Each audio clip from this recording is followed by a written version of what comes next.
Estimados amigos y amigas, tengan ustedes muy buenos días en este viernes 15 de septiembre del 2007. Como acostumbramos en estos días viernes, esta vez vamos a conversar, vamos a tener una interesante conversación que por cierto será transmitida en nuestra radio, ya está siendo transmitida en nuestra radio y después tendrá su versión en el diario electrónico y en nuestro sistema de televisión también asociado al diario electrónico.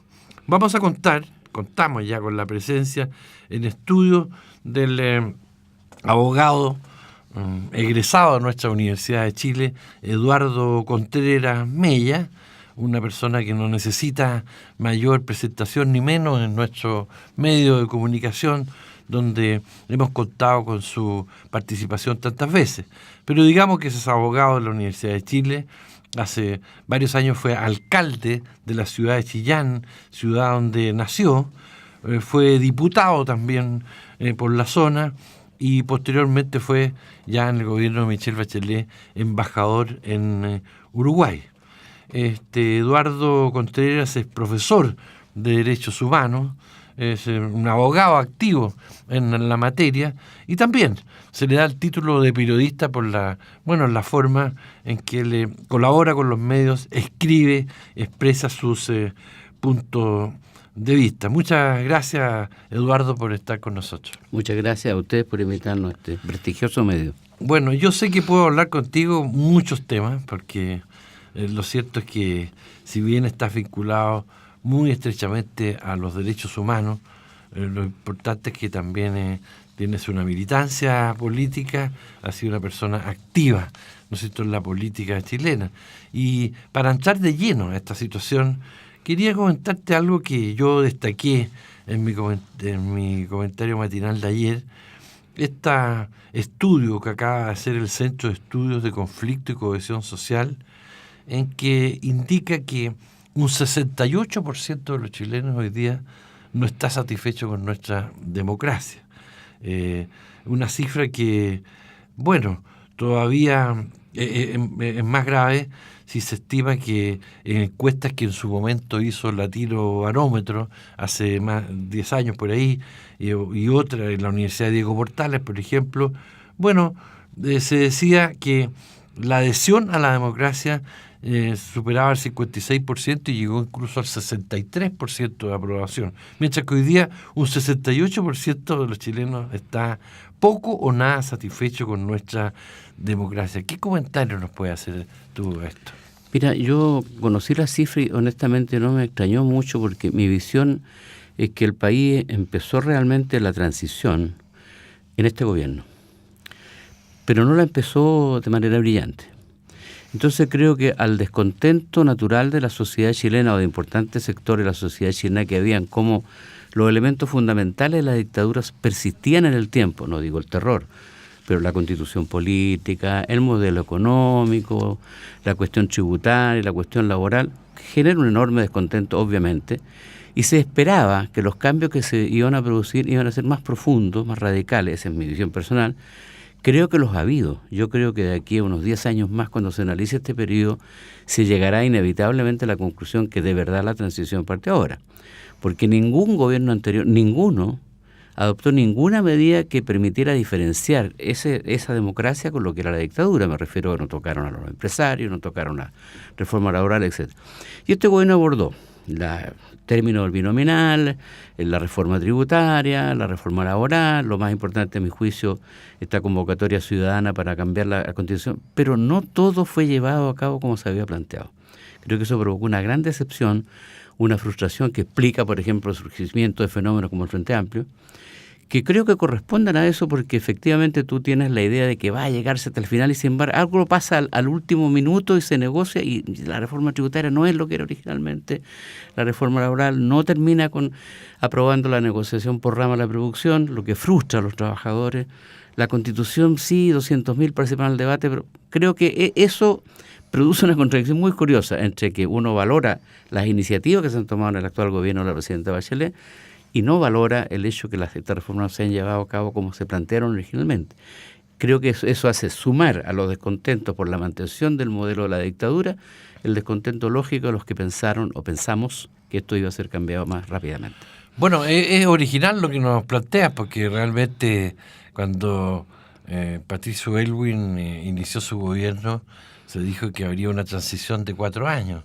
Después vinieron 3 gobiernos más, incluido el primero de Michelle Bachelet, y lo que tú estás diciendo ahora es que la transición recién se inició ahora, con este periodo, y no deja de llamar la atención de que con la misma Constitución del 1980 que nos rige, y con otros pendientes, podríamos decir así, que yo creo que son más sentidos por la población, como la situación previsional, los pendientes que hay en educación, que son notables y van a seguir estando pendientes hasta un próximo periodo.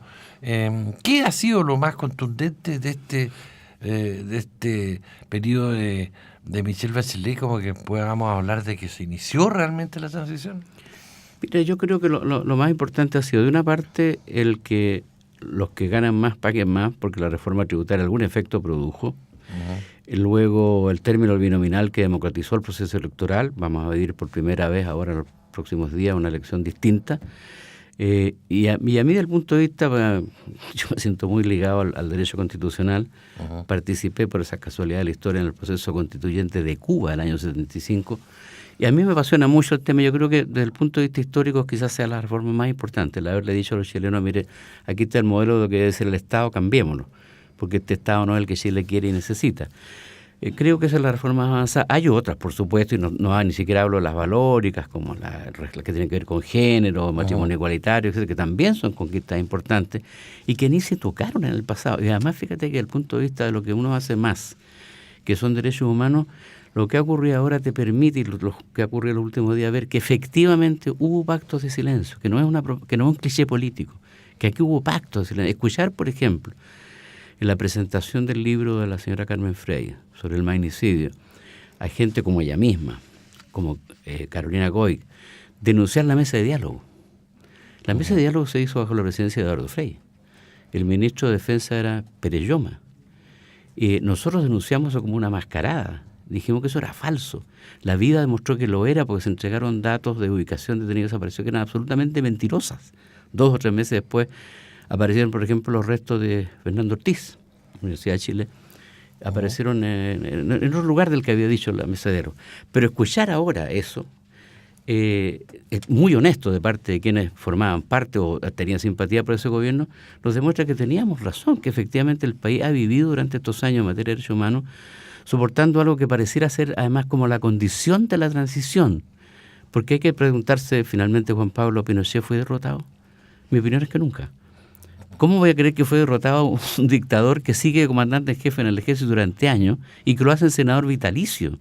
Esto es lo que nos asemeja a España, con Franco, y esto es lo que nos diferencia de otros países en que el dictador fue realmente derrotado. No digo necesariamente por las armas, pero una derrota política o militar. Pinochet no fue derrotado ni política ni militarmente. No, ni menos si uno considera que su legado está tan presente en algunos temas, como en el modelo económico-social, que a pesar de las reformas que tú indicas, la reforma tributaria, lo cierto es que sigue imponiéndose el capitalismo salvaje, como en algún momento lo llamamos, claro, o el neoliberalismo. Claro.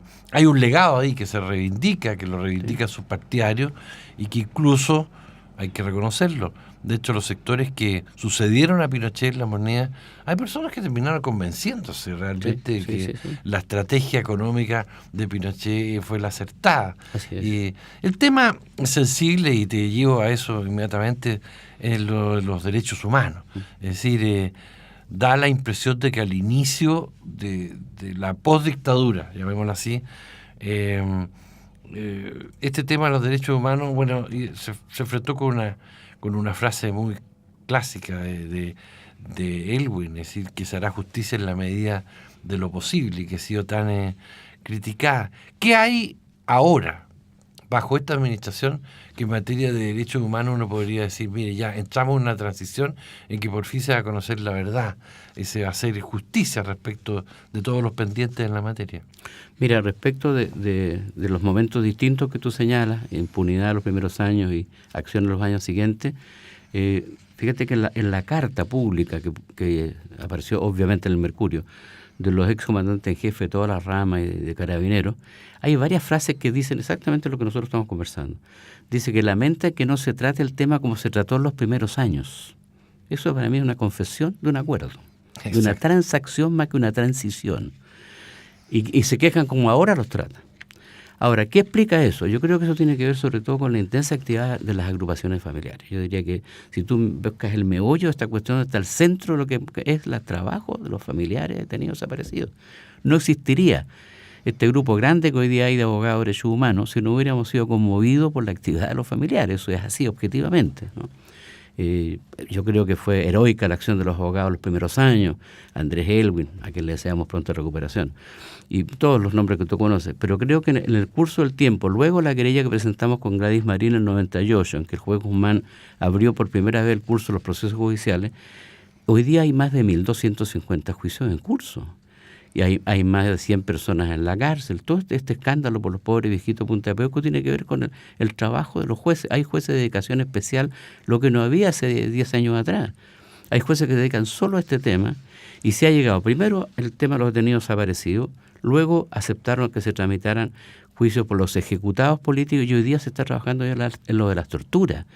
Eso significa un copamiento de tribunales muy fuerte, muy impresionante, que no se da en otros lugares de América Latina. Ni bueno después de tantos años que ha transcurrido. Exactamente. Desde que Pinochet salió de la moneda, digamos. Claro. ¿Sí? Ahora la gente me pregunta, pero ¿cómo si esto tendría que estar prescrito? Y si me das un minuto, yo te cuento un hecho muy curioso, poco conocido.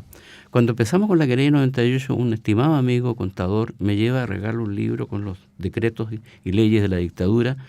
Te puede interesar, me dice. A mí, en verdad, que reconozco, me molestó un poco. ¿Qué tengo yo que leer estas leyes? Pero, en fin, se fue mi amigo, empecé a curiosear y encontré en las primeras páginas el decreto ley número 5 del mismo 11 de septiembre de Pinochet, que declara el país de estado de sitio que había en estado de guerra y dice y se hace aplicable a la legislación de tiempos de guerra. Eso fue la luz que iluminó todo lo que ocurre. Porque al hacer aplicable la legislación de tiempos de guerra, hizo aplicable los convenios de Ginebra que ya eran parte del derecho chileno muchos años antes, los años 50.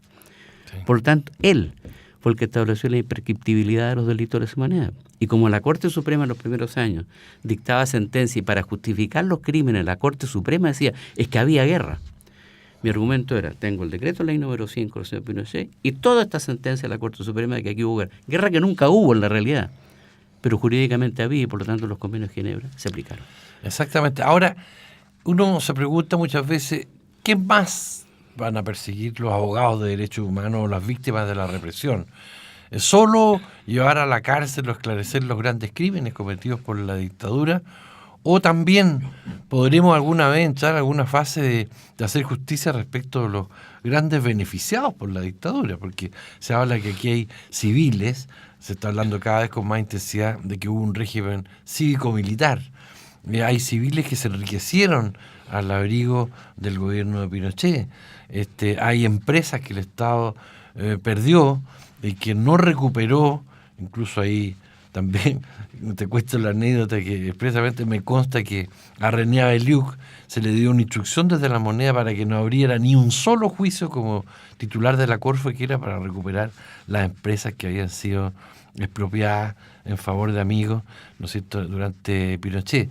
¿Esto tiene que seguir o tenemos que pararnos en algún momento y conformarnos con la justicia que se está haciendo o que se va a culminar con todos estos procesos que dices que tú están abiertos? Mira, hay esfuerzos en ese sentido, pero dicho con mucha honestidad, son esfuerzos hasta ahora en general infructuosos, tanto en el plano de la política para levantar proyectos que permitan recuperación de empresas del Estado, porque una gran mayoría de organizaciones políticas recibieron muchos y jugosos beneficios de estos empresarios, como el caso de Ponce Lerú, Soquimich, etc. Pero también es bueno que se sepa que el año 2013 presentamos una querella que tiene el rol, si no me equivoco, número 12, la lleva el juez Mario Carroza, contra los autores civiles del golpe. Está dirigida básicamente contra los grandes medios de comunicación de la época, Mercurio Tercera, y contra el empresariado de la época. Y esa querella tiene hoy día varios miles de páginas. Yo sinceramente no estoy convencido de que lleguemos a procesar a nadie Bueno, se murió Edward, por lo tanto está sobreseído. Sí. Ni que haya condenas. Tengo muchas dudas porque admito que incluso ahí hay una cuestión de tipo jurídico. Se sostiene que los sediciosos no son delitos de lesa humanidad y por tanto estarían prescritos, porque los delitos de lesa humanidad son los que se cometen en el contexto de una matanza general por razones discriminatorias. Es un asunto que está pendiente, pero aun cuando no se procese ni se condena a nadie, ese expediente tiene un mérito excepcional para los periodistas, los investigadores y los historiadores, y por lo tanto para la memoria histórica de Chile. Porque ha habido declaraciones impresionantes. Se acaba de ir ayer de Chile Peter Komrud, el norteamericano que ha trabajado en la desclasificación de los documentos de la CIA. Pues yo creo que tal vez ahora esa gente, gracias a ti, se va a enterar. Hubo un careo entre Agustín Edward y Peter Komrud hace 2 años, en este proceso que estoy hablando. Y Agustín Edward terminó por reconocer la reunión con Kissinger en septiembre del 73. Perdón, en septiembre del 70, antes que asumiera Allende, claro, sí. Antes que asumiera Allende. Esa reunión en la Casa Blanca, donde se reúne, es el único líder empresarial que se reunió directamente con Richard Helms, que era el director de la CIA de esa época. Eso lo reconoce. Ahora, es muy curioso porque Agustín Edward reconoce a Komrud, que le muestra los documentos de la CIA, sí, efectivamente eso es, pero no para hablar de golpe, dice Edward. Claro, seguramente se juntaron a hablar de fútbol o de... Pero te quiero decir con esto de que se ha avanzado, que quien se interese por el tema que tú estás planteando puede encontrar ahí una riquísima información respecto a la actuación de los dirigentes de la SOFOFA, de los empresarios, de los dueños de los medios de comunicación, de muchos políticos. Algunos perdieron la memoria. Me llama la atención que mucha gente que fue citada ha dicho no me acuerdo de nada, pero ha habido una interesante colaboración de otros. Yo creo que, tratando de responder tu pregunta, es por lo menos, además otro hecho significativo, esta querella se presentó por instancias de las 2 más grandes agrupaciones de familiares, que son las detenidos, desaparecidos y ejecutados políticos. No fue iniciativa nuestra, ellas dijeron lo mismo que tú decías. ¿Y qué pasa con los civiles? No van a pagar nada, nunca se va a conocer esto. Se hizo esta querella, su destino es incierto, pero se hizo. Claro, ahora puede que criminalmente ninguna de estas personas pueda ser sancionada, pero desde un punto de vista civil, en lo que toca, por ejemplo, la posibilidad de el Estado recuperar recursos, de ser expropiado en algún momento en su empresa. ¿Eso tú lo ves como posible? Yo lo veo como muy posible porque cada vez siento que crece en el país la sensación de que hay que hacer cambios respecto al papel del Estado en la sociedad. Con un Estado subsidiario como el que hay hasta ahora no hay posibilidad alguna de recuperar ni Soquimich ni nada. Pero si se impone el criterio que ya no tiene que ver solo con el partido en que yo milito ni con la izquierda, sino que es ciudadano, como el no más AFP, por ejemplo. Hay una presencia histórica constatada que la gente no quiere más ese sistema de pensiones. Sí. Si hay movimientos similares que yo creo que los está viendo, que está creciendo la conciencia de la gente y que se llega a acuerdo incluso con sectores que antes estuvieron más bien cerca de la dictadura, creo que es posible recuperar el papel activo del Estado en la economía y tengamos de nuevo una economía planificada, una educación gratuita, estatal, de calidad para todos, etcétera, y la recuperación de la participación del Estado en la economía. Porque recursos habría. Se sabe que hay reservas multimillonarias del Estado chileno que podría el mismo Estado echar mano para poder emprender, como lo hizo en su momento la Corfo, nuevas empresas que dieran trabajo, dieran un mejor trato a los que allí laboren. En fin, recursos hay. Sin embargo, con esta situación del Estado subsidiario, no hay posibilidad de que el Estado pueda intervenir. Así es. Y tú ves que hay digamos, disposición política como para avanzar hacia reformas de ese tipo. Yo creo que en la masa ciudadana hay disposición política. En las dirigencias políticas la hay más suavizada, por usar un término delicado. Uh-huh. Pero tengo la sensación que es posible porque paralelamente surge también la exigencia del fin, por ejemplo, de la famosa ley reservada del cobre, donde hay una cantidad enorme de recursos que nadie sabe su destino y que servirían para financiar muchos proyectos que el pueblo exige hoy día. Por lo tanto, recuperar el papel del Estado, terminar con la ley reservada del cobre, terminar también con estas indemnizaciones y jubilaciones millonarias de las Fuerzas Armadas y Carabineros, que son verdaderos escándalos. Yo no sé cómo se van a atrever a desfilar este 19 de septiembre. Si yo tuviera esa carga delictual que tienen ellos, no me atrevería a pasearme delante de la gente. Pero como los chilenos somos raros, capaz que desfilen ya se los aplaudan. Sí, claro, por lo menos ellos tienen muchos familiares para que puedan concurrir a un evento así. Ahora, también va a quedar pendiente esta situación, tú la la señalaba muy bien respecto de las Fuerzas Armadas. O sea, una transición no va a culminar mientras las Fuerzas Armadas mantengan el rol que hoy día tienen y los privilegios que tienen los integrantes de las Fuerzas Armadas en relación a la población civil.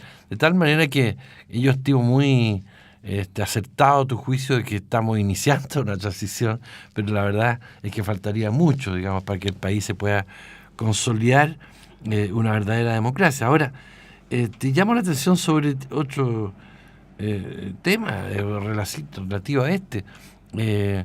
¿Habrá posibilidades de construir una verdadera democracia cuando ya apenas un 19% de los chilenos le cree a quienes están en la moneda?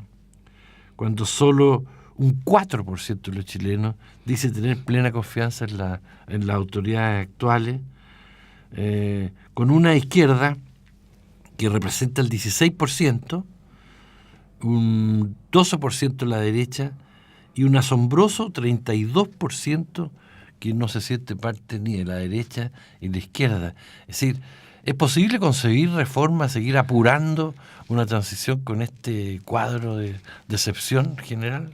Yo creo que mantener la posibilidad del deseo de la transformación es absolutamente posible. Cosa distinta es lograrlo. Y aquí me detengo porque lo que tú señalas tiene que ver con un elemento que no hemos hablado mucho esta mañana.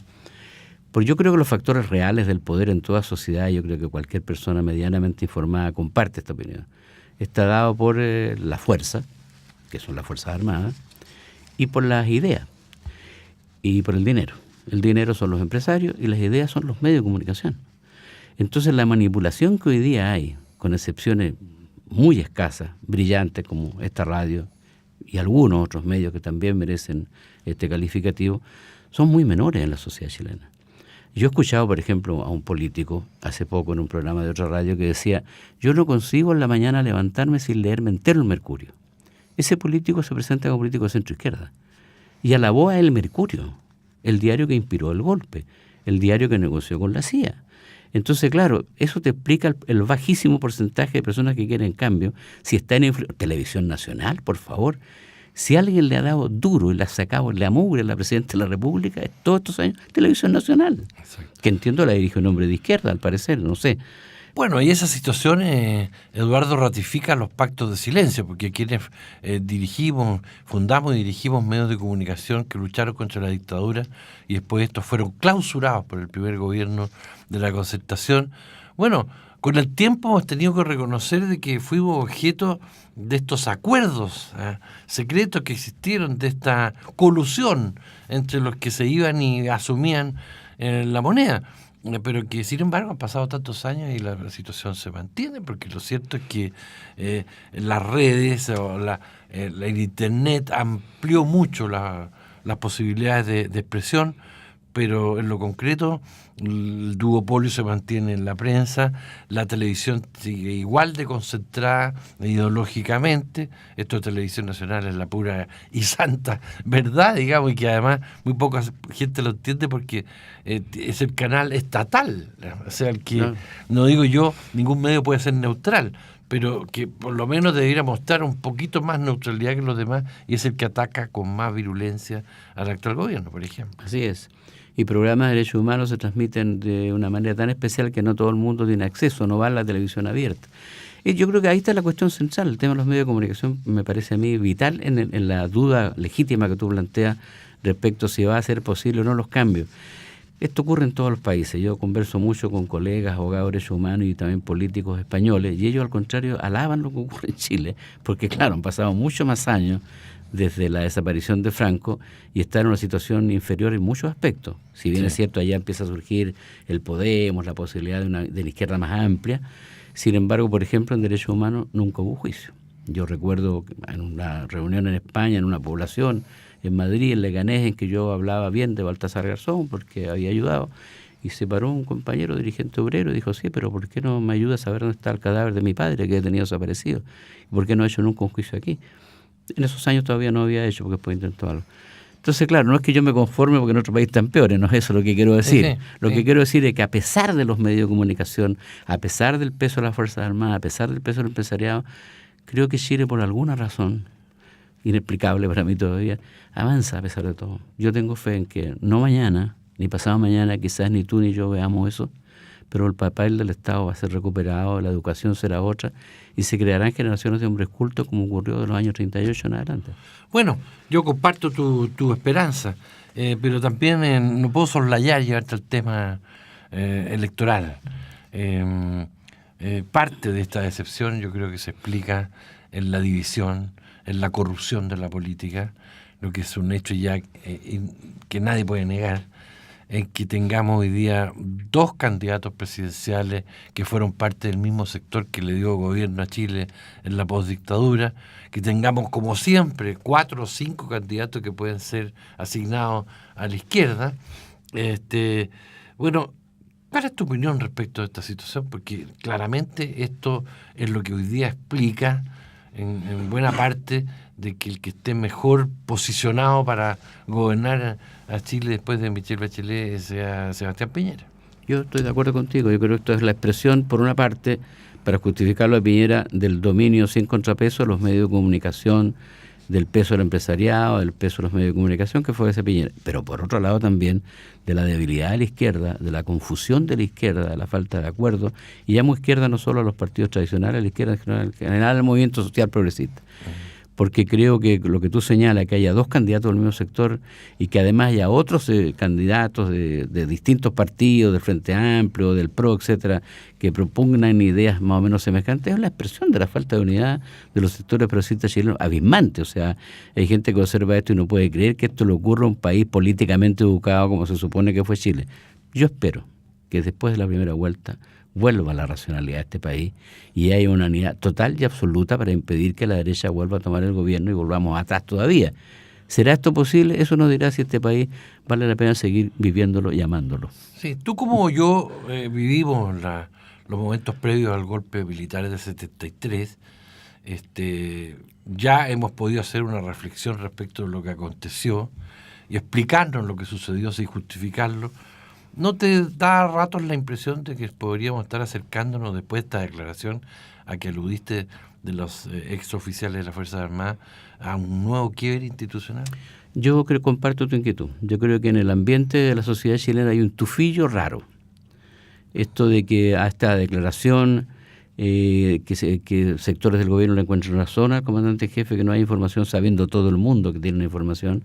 Esto de que cuando se produce la carta, los ex comandantes en jefe, muchos militares de todas partes se hayan sumado, militares retirados, a esta opinión, creo que es algo, si no inquietante ni dramático, pero hay que preocuparse de eso. Efectivamente, no sabemos qué piensan las Fuerzas Armadas, cuya ideología fundamental no ha cambiado.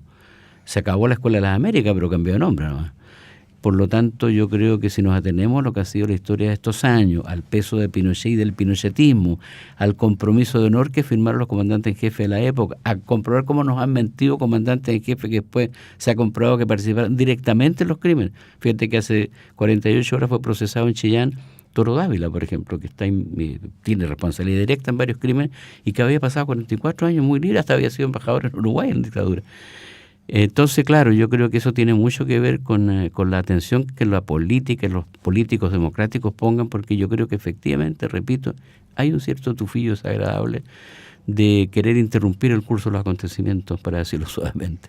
Bueno, Eduardo, solo agradecerte por tu concurrencia aquí a Radio Universidad de Chile. Se nos fue volando el tiempo, pero para nuestros auditores, bueno, decirles que ya en unos pocos minutos más esta entrevista tendrá su versión electrónica en nuestro diario electrónico, diario.chile.cl, y también en la imagen de Diario TV. Muchas gracias, Eduardo. No, gracias a ti, Juan Pablo, gracias a la Radio Universidad de Chile, a la cual tanto le debe este país, y ojalá hubiera muchas radios como esta. Gracias.